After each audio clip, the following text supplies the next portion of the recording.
So ito mga ako dito tayo sa may sapa. So dito sa area na to, may nakita kaming nakikita niyan mga yan yung nakatungtong sa may bato na iginuhit, no? So hindi masyado halatang puso yan, pero kung makikita nyo ay hugis puso talaga yan, no? Pero wala nga lang yung dito niya yan, no? Yung dito kasi medyo basag, pero dito klarong klaro yung hugis puso na yan. So itong tinutungtungan niya mga kuha ay isa itong parang pagong, no? Ayun yung ulo, ayun naman yung buntot. So dito mag-uumpisa yung paghahanap natin ngayong araw na to. So mayroon siyang short distance at mayroon siyang dot dito. Ayan, no? So kung pagong ba ganyan ay ano bang hahanapin? Ang hahanapin dyan ay siyempre susundin mo yung klarong klaro, no?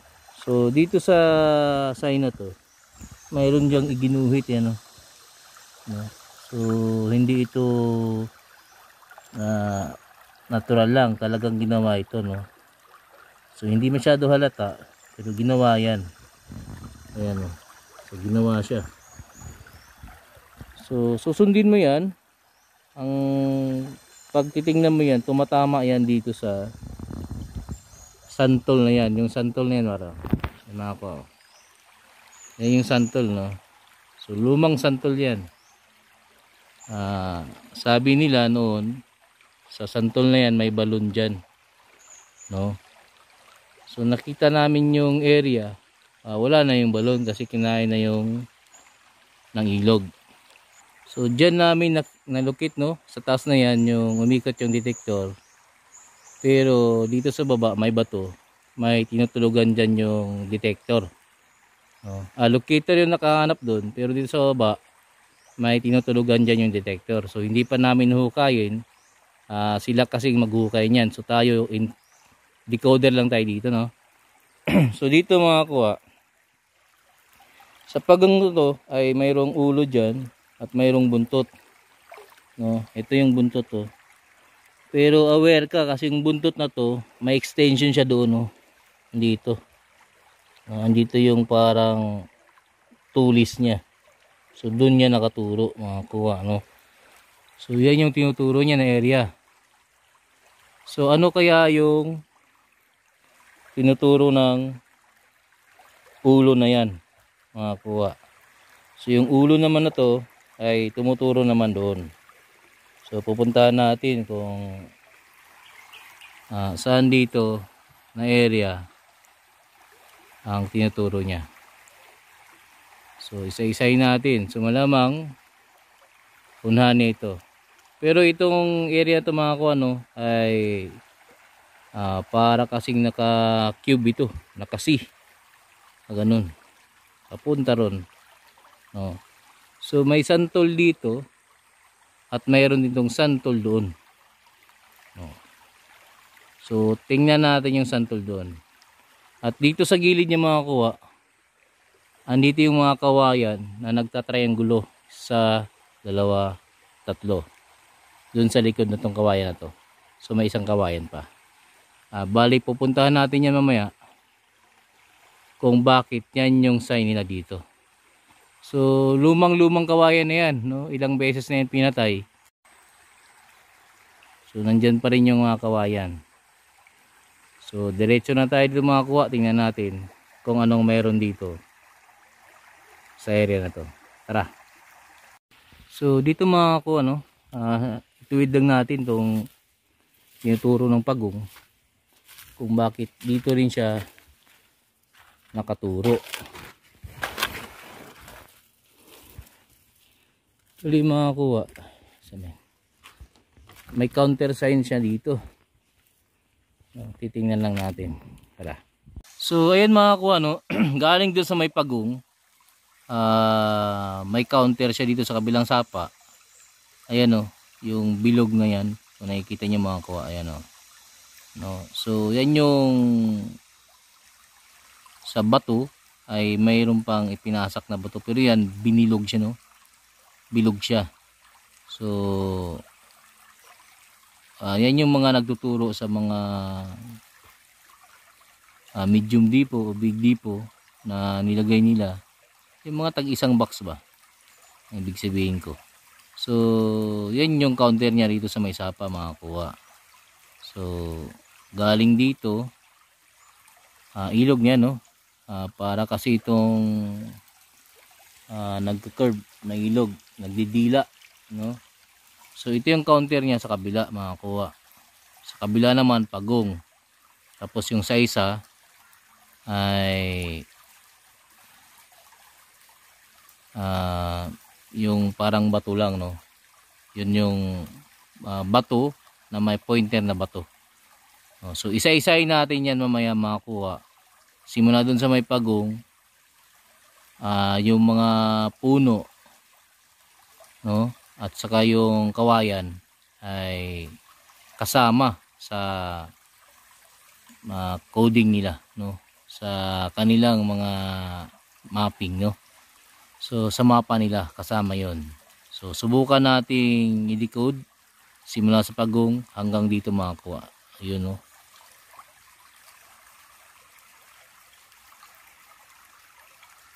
Ayos. Ito mga kuha, no. Dito yung kabilang sapa. So may counter dito. Ang counter dito mga kuha ay itong, hanapin natin yung bato dito. Ayun. So tinandaan ko na, no. So nagpaikot lang din tong ilog. Ayun, no. Nagpaikot itong ilog. So ito nakadila lang ito.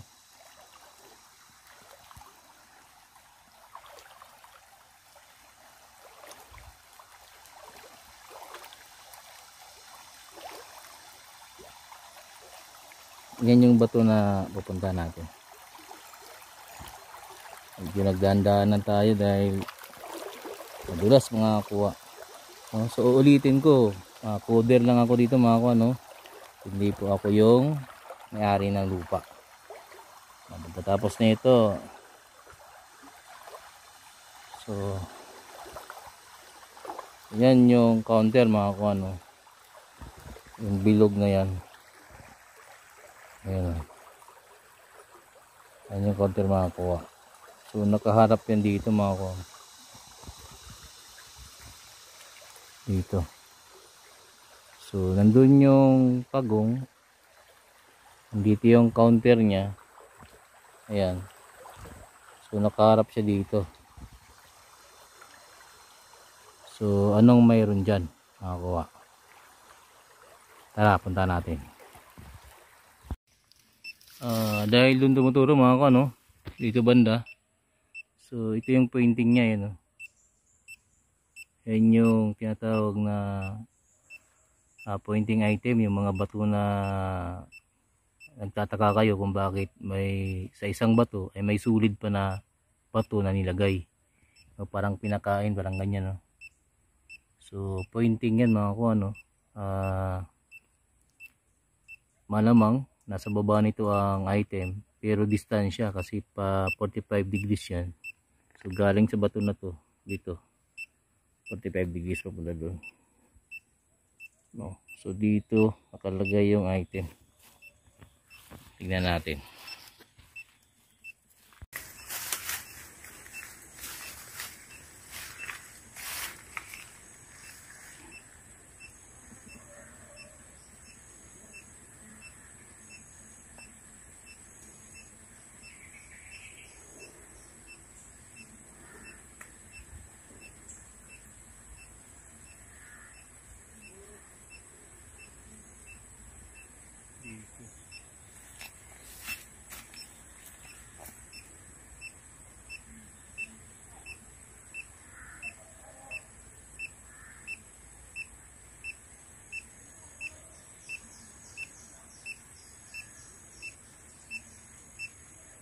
Dito.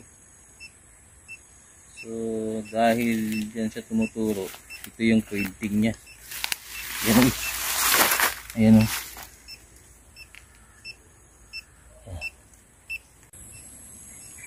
Pag di naka-red, Ganyan.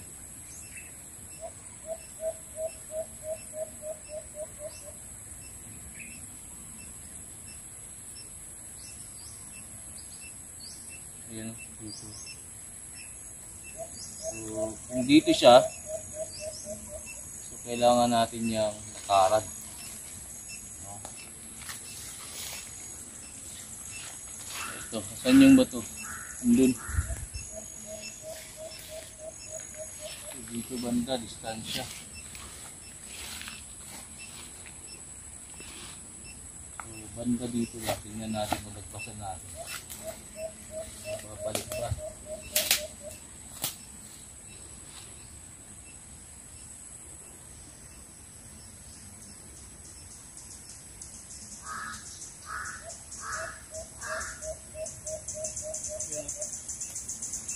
Dito.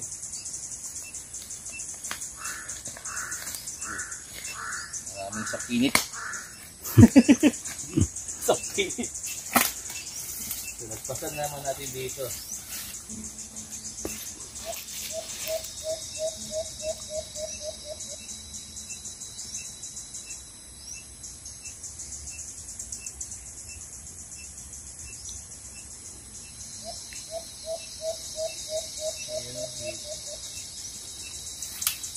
Ito lang na area.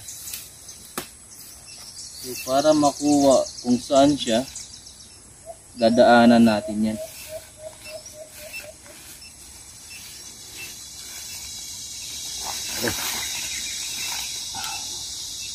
Para makuha kung asa siya diyan, no? Saan siya diyan? Dadaanan natin. Kung saan siya babalik. Mabilis na daan.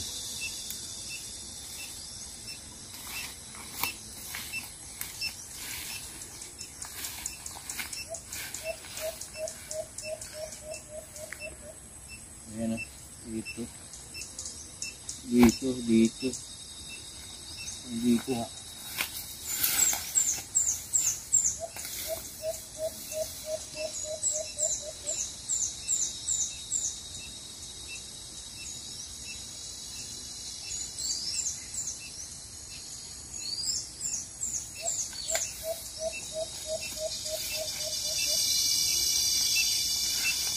Ayan o. Babalik siya dito. Ito na area. So kung ito na yung tinuturo niya, iikutan niya yan. Ikutan niya. Araw.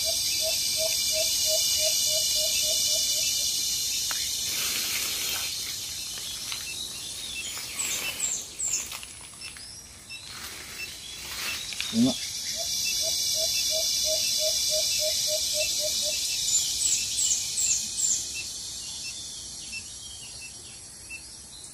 So,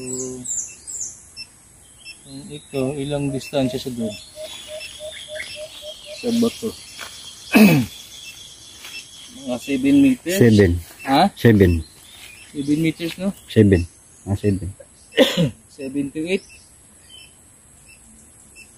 7, 8. 7 to 8.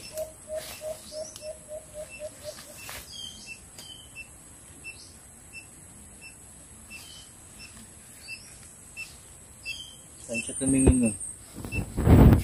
Saan yung sampul dati dito? Yun. Dito? Yun o, yun. Santol. Lumang sampul.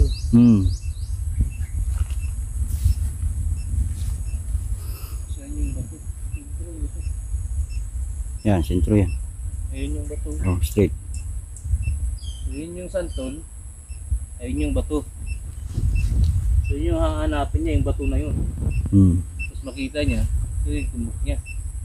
Yung dito niya dadaanin yan. Sa baba. Ito naman yung counter, no? Dito sa kabilang side niya makakuha. Bali, nandun yung isa. Andun naman yung isa. Tapos, andito naman yung isa, yung may santol din, no? So katulad lang siya nung katulad doon sa may santol. Dito may mga sign din siya. Ito kasi hindi ako sure kung kamay bato na nakaganon, no? So hindi masyado sure dyan, pero dito ako sure kasi sa hugis na to ang nakuha. Ayan. Sa hugis na yan, parang mukha siya, no? Yan yung isang mata, at yung isang mata niya ay puso, pero andun yung isang bibig niya. So yung puso na to, doon siya nakatingin, no? Pero ang tinitingnan niya ito ay ito naman, no? Itong mayroong guhit na ganyan, pero andito daw yung isa pang butas, isang sign. Sa ilog din to mga ko, ano? Hindi ko lang magets dito bakit nasa kabaliktaran siya, no? Nasa kabaliktaran yung kuhit na yan. Kasi ba dahil may tinitingnan tong puso na yan papunta rito? Parang mukha kasi yan, kung dito sa baba. Ayan, no? No? So ayun yung mata niya, magkadikit yung dalawa. Ayun yung bibig sa baba. Ang problema lang dito mga kuha ay nasa ilog. So susubukan nating i-analyze yung iba na ito. Pero may santol dito mga kuha. Nandyan. So dito mga kuha, mayroon ding sign dito. Ang problema lang ay nasa gitna pa rin kami ng sapa, no? Ito yung bato, no? Kala namin na nagagalaw, pero hindi pala, malaki pala tong bato na to. Nakatayo lang siya, no? So andito yung sign mga kuha, oh. Ayan, no? No? So galing dito sa dot na to, pasi siya papunta naman sa dot, pero may dot siya dito sa gitna. So rock enclosed ito, no? Nasa bato ang item, o nasa ibaba ng bato, pero ang bato na to ay nakatayo. Ay mga ko, nakatayo. Hindi rin to maggalaw talaga kasi nakatayo siya, hindi siya nakahiga. Paano naman nakatayo itong bato na to? Ayun, nakabaon, nakatayo siya. Pero dito na mga kuha noon, may lupa daw ito. Ayan yung isang isla, andito naman yung main, no? So dati may lupa daw ito, so hindi man lamang to nakikita. Pero dyan namin titingnan kasi nasa taas lang yung isang santol dito. So titingnan namin dyan na area na to, sa naging isla na to. Tara. Kasi yung lumang santol mga ako, dito daw tumayo yung hapon dyan, tapos nakadungaw dito sa baba, no? So palatandaan nila tong santol na to, no? Sobrang tanda na yan kasi ang laki-laki niya na, no? So santol kasi hindi masyado lumalaki yan, pero yan sobrang laki na yan, no? Sobrang tanda na. Grabe yung ugat nyo.